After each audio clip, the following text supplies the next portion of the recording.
K방산과 항공우주산업의 성과를 전 세계에 선보이는 서울국제항공우주 방위산업전시회.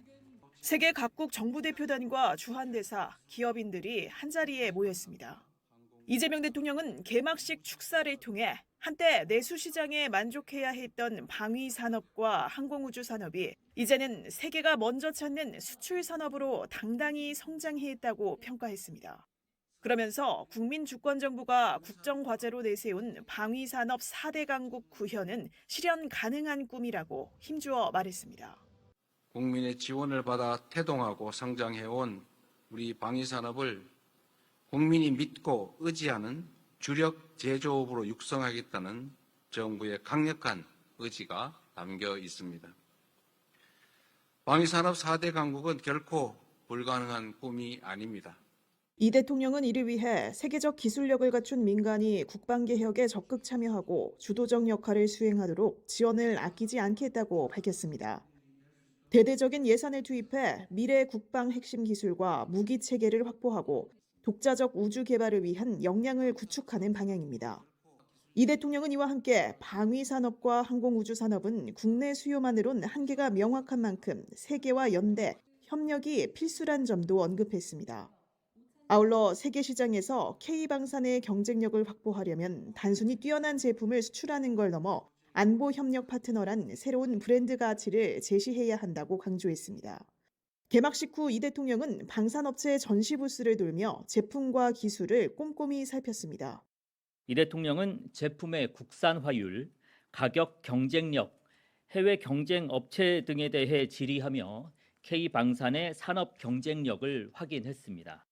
이 과정에서 AI 감시 정찰 장비에 대한 설명을 듣던 중 첨단 방산 기술이 산불 예방과 진화 등 재난 현장에서 활용이 가능한지 검토하라고 관계 부처에 지시하기도 했습니다. KTV 이혜진입니다. 이재명 대통령과 방산 관련 기업 대표들이 마주 앉아 방위산업 발전을 주제로 토론회를 열었습니다. 이 대통령은 먼저 자주국방에 대해 입을 열며 국방을 어딘가에 의존해야 된다는 일부 인식을 납득하기 어렵다고 지적했습니다. 현재도 충분히 조금만 모아놓으면 넘쳐나게 할 수 있다, 이렇게 생각할 수 있게 만들어야 된다고 생각합니다. 그러면서 자주국방의 핵심 기반으로 방위산업의 발전을 꼽았습니다. 이어 방산 발전이 단순히 무기를 잘 만드는 수준이 아닌 첨단 산업을 이끄는 촉매 역할을 하길 바란다고 밝혔습니다. 이를 위해 정부 차원의 지원이 중요하다고 강조했습니다. 국방비를 저는 대대적으로 대폭 늘릴 생각입니다. 제일 큰 건 아마도 연구개발에 대한 대대적 지원이 되겠죠. 이 대통령은 이어 수출 시장에서 국산화의 의미는 중요하며 국산화된 무기 체계를 국방에 실제 적용하는 게 매우 중요하다고 말했습니다. 아울러 산업의 독점화를 지향해야 한다면서 생태계를 확실히 구축해야 할 거라고 밝혔습니다. 이 대통령은 이와 관련해 누구든 기술이 있으면 참여할 수 있도록 하고 스타트업, 중소기업 등을 지원해서라도 새싹을 키워내야 할 거라고 전했습니다. 대통령실 관계자는 지난주 K컬처 주간에 이어 이번 주를 K방산 주간으로 정하고 방위산업 육성과 관련한 이 대통령의 행보가 이어질 거라고 설명했습니다. KTV 최영은입니다. 로봇이 앞뒤는 물론 사선으로도 매끄럽게 이동합니다. 위험지역 밖에서 원격 조종을 통해 폭발물을 처리하는 로봇입니다. 360도 자유자재로 움직일 수 있는 조작팔로 다양한 임무 장비를 장착할 수 있습니다. 이 임무 장비들을 통해 폭발물을 탐지하고 제거할 수 있습니다. 매설된 지뢰를 탐지해 3차원 영상으로도 표시할 수 있습니다. 운용자가 탐지 정보를 쉽고 정확하게 파악 가능한 겁니다. 올해 말부터 각 군에 순차적으로 인도될 계획인데 장병들의 안전을 더 효과적으로 보장할 수 있을 거로 기대됩니다. 하늘을 나는 택시, 도심 항공교통의 기술 개발도 빨라지고 있습니다. 조종사들의 적응을 돕기 위한 가상 시스템 훈련은 실전 같은 움직임을 선보였습니다. 가상 통합 운용 플랫폼은 기체의 움직임뿐만 아니라 수많은 정보를 제공해 안전성을 높입니다. 실시간으로 소음과 전파, 기상 정보를 파악하고 예측도 가능합니다. 실제로 향후에 벌어지는 현실에서 벌어질 것 같은 운용자들이 미리 가상 공간에서 모여서 시험을 하고 있다고 생각하시면 됩니다. 사전에 이 가상 공간이라는 이런 시험 환경에서 운용을 함으로써 그런 위험도를 낮출 수 있는 효과를. 경년으로 열리는 항공우주방위산업 국제전시회 서울 아덱스. 올해는 35개국 600여 개 업체가 참여해 역대 최대 규모로 진행됐습니다. 한국형 차세대 보병 전투 차량, 단거리 공대공 미사일 등 다양한 신형 무기도 대거 공개됐습니다. 특히 우주항공청이 처음으로 참여하며 의미를 더했습니다. 이번 행사를 계기로 정부와 연구기관, 산업계가 함께 대한민국 우주항공 산업의 성장축을 확립하고 미래 세대가 체감할 수 있는 지속 가능한 우주강국 대한민국을 만들어 가겠습니다. 오는 24일까지 계속되는 이번 전시회는 국제회의와 정책 세미나 등 다양한 프로그램도 마련됩니다. KTV 김유리입니다. 김용범 대통령실 정책실장 등 대미 협상단이 19일 오후 인천공항을 통해 귀국했습니다. 김 실장은 이번 방미 협의에선 대부분 쟁점에서 실질적인 진전이 있었다고 밝혔습니다. 이번 방미 협의에서는 대부분의 쟁점에서 실질적인 진전이 있었습니다. 한미 양국이 매우 진지하고 건설적인 분위기 속에서 협상에 임했습니다. 김 실장은 앞서 러셀보트 미 백악관 예산관리국장과 면담하고 하워드 러트닉 미 상무장관 등도 만나 협상을 이어갔습니다. 협의의 최대 쟁점은 3,500억 달러 규모의 대미 투자 자금 운용 방식입니다. 미국 측은 전액 현금으로 직접 투자를 요구하지만 우리 측은 외환 시장 안정성을 내세워 직접 투자 비중을 줄이는 데 주력하고 있습니다. 김 실장은 국내 외환 시장에 미치는 영향에 대해서 미국이 충분히 인지했다며 상호 호혜적인 결과로 이어질 수 있는 최종 협상안이 되어야 한다는데 양국이 공감했다고 전했습니다. 그러면서 이달 말 예정된 아시아 태평양 경제협력체 APEC 정상회의 시기에 맞춰 협상이 타결될 가능성도 이번 방미 이전보다 높아졌다고 설명했습니다. 다만 여전히 조율이 필요한 쟁점들이 남아있다고 전했습니다. 김 실장은 이번 협의 성과를 토대로 협상을 원만하게 마무리할 수 있도록 끝까지 최선을 다할 것이라며 국익에 도움이 되는 결과를 만들겠다고 말했습니다. KTV 박지선입니다. 정부는 캄보디아에서 안전이 확인되지 않는 한국인을 80여 명으로 파악하고 있습니다. 온라인 스캠 범죄에 연루된 한국인들도 1,000명 남짓할 것으로 보고 있습니다. 조현 외교부 장관은 캄보디아 경찰이 한국인 범죄 혐의자 10여 명을 추가 체포하고 2명은 구출했다고 밝혔습니다. 조 장관은 외교부 청사에서 기자들을 만난 자리에서 이같이 밝히고 80여 명의 미확인 국민을 찾는 작업을 하고 있다고 말했습니다. 외교부에 따르면 정부 합동대응팀의 캄보디아 방문 이후 캄보디아 경찰의 추가 단속으로 지난 16일 온라인 스캠 범죄 혐의를 받는 한국인 10여 명을 체포했습니다. 이와 별도로 같은 날 캄보디아 경찰이 감금돼 있던 한국인 2명을 구출했으며 이들은 이번 주 한국으로 귀국할 예정입니다. 외교부는 아울러 캄보디아뿐만 아니라 전 세계 지역에서 온라인 스캠에 연루된 한국인 전수조사도 시작했습니다. 이번 사태를 계기로 정확한 현황 파악에 나서겠다는 겁니다. 한편 경찰은 재외국민 실종 납치 감금과 관련된 집중 TF를 구성했다고 밝혔습니다. 또 유인 광고 게시자에 대한 계좌와 IP 추적 등을 적극 수사할 계획이라고 말했습니다. 우리 법적 절차에 따라서 송환을 해서 우리나라 법의 심판을 받도록 하고 아울러 체포된 사람들의 국내 조사를 통해서 보이스피싱 규모를 조직을 전모를 항상 밝히는 데 주력을 하도록 하겠습니다. 아울러 캄보디아 현지에서 사기와 인신매매 등을 벌이다 미국과 영국의 제재를 받은 캄보디아 프린스 그룹의 혐의를 들여다보기 위한 전담팀도 꾸렸습니다. KTV 문기혁입니다. 중앙재난안전대책본부는 20일 오후 6시 기준 총 397개 시스템이 정상화됐다고 밝혔습니다. 전체 복구율은 56%입니다. 앞으로의 복구 계획도 발표했습니다.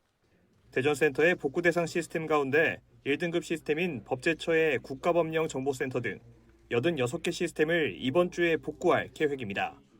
대구센터 민간 클라우드로는 16개 시스템을 이전합니다. 이전이 확정된 시스템은 복지부의 보건의료인 행정처분 시스템과 소방청의 소방예방 정보 시스템 등입니다. 중대본은 대구센터 이전 대상 기관과 협의회를 여는 등 신속한 이전에 나섭니다. 시스템과 인프라 이전이 안정적으로 진행되도록 이전 기관과 민간 클라우드사 간 협의를 지속하고 업무 이전에 따른 대전 센터와 대구 센터 간 네트워크 증설 등 세부 검토 사항을 구체화할 계획입니다. 화재에 직접 영향을 받은 7전산실 4개 스토리지 복구 완료 소식도 밝혔습니다. 스토리지 복구로 데이터 복원 기반이 확보된 만큼 시스템 복구는 한층 탄력을 받을 것으로 예상했습니다. 한편 중대본은 미복구 1, 2등급 시스템의 대체 서비스 제공 방안도 집중 점검했습니다. 각 기관은 대체 서비스가 실제 현장에서 문제없이 제공되고 있는지 지속적으로 점검하고 보완하여 주시기 바랍니다. 중대본은 국민 불편 최소화를 위해 책임 있는 자세로 복구를 진행하는 한편 무리한 일정으로 인한 안전사고를 막기 위해 작업 여건을 세심히 관리하겠다고 밝혔습니다. KTV 윤현석입니다. 구윤철 경제부총리는 성장전략 TF 겸 경제관계장관회의를 주재하고 초혁신 경제 15대 선도 프로젝트의 두 번째 추진 계획을 발표했습니다. 구 부총리는 초혁신 경제와 AI 전환을 통해 성장 기반을 새로 세우겠다며 민간이 함께 국가 역량을 집중해야 한다고 강조했습니다. 정부가 기업 성장을 위한 든든한 도약대가 되겠습니다. 초혁신 경제와 AI 대전환을 조속히 달성하기 위해 기업을 중심으로 민간이 함께 국가적 역량을 집중하겠습니다. 두 번째 초혁신 경제 15대 선도 프로젝트 추진 계획에는 기후, 에너지, 미래 대응 분야의 스마트 농업과 스마트 수산업, 초고해상도 위성 활용, K붕업 분야 등이 담겼습니다. 스마트 농업은 AI 기반 스마트 농업 체제로 전환을 위해 민간 투자를 유치하고 스마트 농업 육성지구 중 한 곳을 혁신 선도지구로 지정하기로 했습니다. 혁신 선도지구 중심으로 스마트 농업 선도 모델을 확산시켜 지난해 16% 수준인 스마트 농업 도입률을 2030년까지 35%로 확대합니다. 스마트 수산업은 세계 최고 수준인 한국의 수산 종자 생산 기술과 ICT 기술을 접목해 올해 2.7%에 불과한 스마트 수산업 보급률을 2030년까지 10%로 늘릴 계획입니다. 또한 스마트 수산업 혁신 선도지구 1개를 지정하고 테스트베드를 구축해 기업 육성과 인력 양성 등 전주기 혁신을 지원하기로 했습니다. 초고해상도 위성 프로젝트에서는 국가안보와 경제 핵심으로 국가 간 이전 협력이 어려운 초고해상도 광학위성의 핵심 기술 개발에 나설 계획입니다. AI 바이오의 경우 기술 축적부터 인재 양성, 산업 확산이 유기적으로 연결되는 생태계를 조성하고 2030년까지 신약 후보 물질 4건 이상 발굴하겠다는 목표를 제시했습니다. K뷰티 통합 클러스터는 외국인 관광객 대상 체험 홍보가 구매로 이어질 수 있도록 수출 전략 다각화에 초점을 두기로 했습니다. 체험, 문화, 관광, 산업이 융합된 K뷰티 통합 클러스터를 조성해 글로벌 뷰티 허브로 도약하도록 세부 추진 계획을 마련해 내년 초 1개 거점을 선정하기로 했습니다. 글로벌 화장품 수출 2강으로 도약하기 위해 체험, 문화, 관광, 산업이 집적된 K뷰티 클러스터를 조성합니다. 한편 정부는 지난달 릴레이 현장 간담회에서 건의받은 애로사항에 대해 로봇, 자동차, 팩토리, 선박 드론 등 분야별로 조치 계획을 마련했습니다. KTV 신국진입니다. 10.15 부동산 대책에 따라 20일부터 내년 12월 31일까지 서울 전역, 경기 과천과 광명 등 경기도 12곳이 토지거래 허가구역으로 묶입니다. 기존 토허구역은 아파트만을 대상으로 했지만 이번에는 동일 단지 내 아파트가 1개 동 이상 포함된 연립 다세대 주택도 포함됐습니다.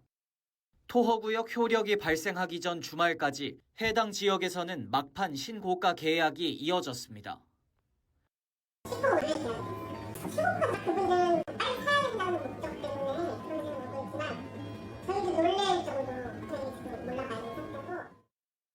마포, 성동구 등 한강벨트를 벗어난 지역에서도 매수 문의가 이어졌습니다.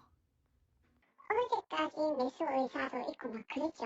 근데 어차피 오늘부터는 안 되니까 어제까지 하시는데 좀 위험하신 분들도 계시고 계속 문의를 하세요. 어제 저한테 전화 문의를 두 팀이 들어와서 오셨거든요. 가격은 바로 쏘겠다. 내가 자금 10% 보내겠다. 토허구역에서 아파트 등 주택을 사고 팔 때 계약 전 관할 지자체 허가를 얻어야 합니다. 2년의 실거주 의무도 생깁니다. 전세를 끼고 집을 사는 이른바 갭 투자가 사실상 금지되는 겁니다. 토지거래 허가구역을 같이 지정하게 되었기 때문에 갭 투자를 통해서 별도로 자금을 동원할 수 있는 수단을 근본적으로 막았다고 이해를 하시면 됩니다. 그래서 효과 자체가 굉장히 클 것이다라고 생각되고, 허가 없이 계약을 체결하면 효력을 잃고 실거주 의무 등을 위반하면 이행 강제금이 부과되거나 허가 취소 조치를 받을 수 있습니다.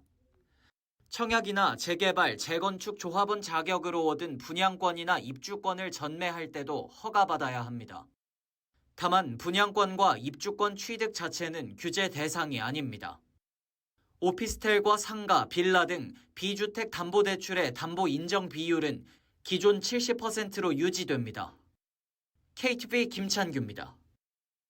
정부는 9.7 대책을 통해 주택 정비 사업의 초기 사업비 지원 대상에 조합 이전 단계인 추진위원회를 추가해 신속한 지원을 약속했습니다.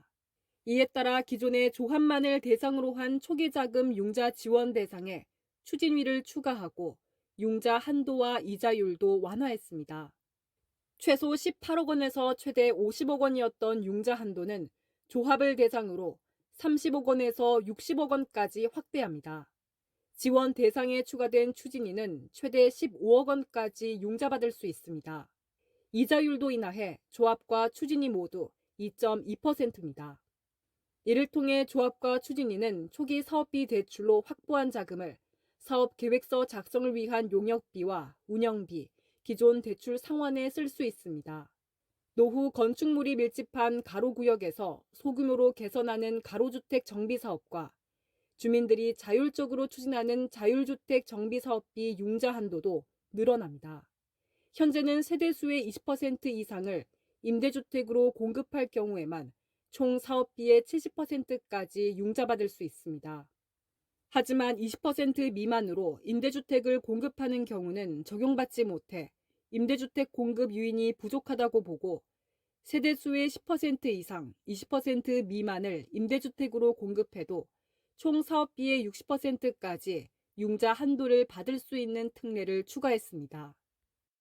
소규모 주택 정비 사업은 규제 개선과 사업자 융자 등 공공 지원을 통해서 작지만 수요가 있는 곳에 주택이 더 많이 공급될 수 있도록 하겠습니다. 재개발, 재건축 등 민간 정비 사업에서 체감 가능한 공급을 만들어 내겠습니다. 재건축 사업장 내 이주자를 대상으로 한 전세자금 대출 지원에도 나섭니다. 현재 재개발 사업장에서 이주하는 주택 소유자와 세입자를 대상으로만 지원되는 버팀목 전세자금 대출을 재건축 사업장 이주자에게도 지원하는 겁니다. 부부 합산 소득 5천만 원 이하 소유자와 세입자가 대상입니다. 국토부는 금융지원 조건 완화로 정비사업의 속도를 높여 주택 공급 확대 방안을 신속히 이행해 나가겠다고 강조했습니다. KTV 이리나입니다. 산업통상부에 따르면 올해 1월에서 9월 누적 수출액은 5,197억 달러로 전년 같은 기간보다 2.2% 증가했습니다. 주요 품목 가운데 반도체가 가장 큰 비중을 차지했습니다. 1,197억 달러를 수출해 역대 1월에서 9월 최대치를 기록했습니다. AI 반도체 때문에 그렇습니다. AI 반도체 때문에 데이터 센터 서버 수요가 많아졌고요. 대신에 그러다 보니까 일반 D램의 공급이 줄어들었어요. 그래서 가격이 높아졌습니다. 그래서 쌍끌이죠, 일종의. 그래서 둘 다 좋습니다. 자동차도 수출액 기록을 경신했습니다. 최대 시장인 미국 수출은 관세 영향으로 줄었지만 유럽에 대한 수출이 늘어난 영향입니다. 같은 기간 화장품, 농수산식품, 전자기기도 증가세를 기록하며 역대 최고 수출액을 달성했습니다. 다만 석유 제품과 석유화학은 유가 하락 여파로 일반 기계는 미 철강 관세 등의 영향으로 감소세가 이어졌습니다. 지역별로 보면 양대 시장 수출은 부진했습니다. 중국의 경우 주요 품목인 반도체, 석유화학 수출 감소로 전년보다 3.6% 줄었고 미국은 관세 정책의 영향으로 3.8% 감소했습니다. 반면 아세안 수출은 반도체, 선박 등의 호조세로 7% 증가했습니다. EU 수출 역시 자동차, 반도체 등이 고르게 늘며 역대 최대를 기록했습니다. 한편 우리 수출은 6월 이후 4개월 연속 증가세입니다. 올 3분기 수출액은 1,850억 달러로 분기 기준 역대 최고치를 경신했습니다. KTV 조태영입니다. 올해 상반기 10대 건설사에서 발생한 산업재해 사망자는 모두 21명입니다. 반기 만에 지난해 전체 사망자 수에 도달했습니다. 정부가 산재 예방에 힘을 쏟겠다는 의지를 재차 강조했습니다. 김영훈 고용노동부 장관은 외신 기자 간담회에서 안전이 국격이자 국가 경쟁력이라고 밝혔습니다. 특히 안전이 비용이 아닌 모두에게 이익이 되는 구조로 바꾸겠다고 말했습니다.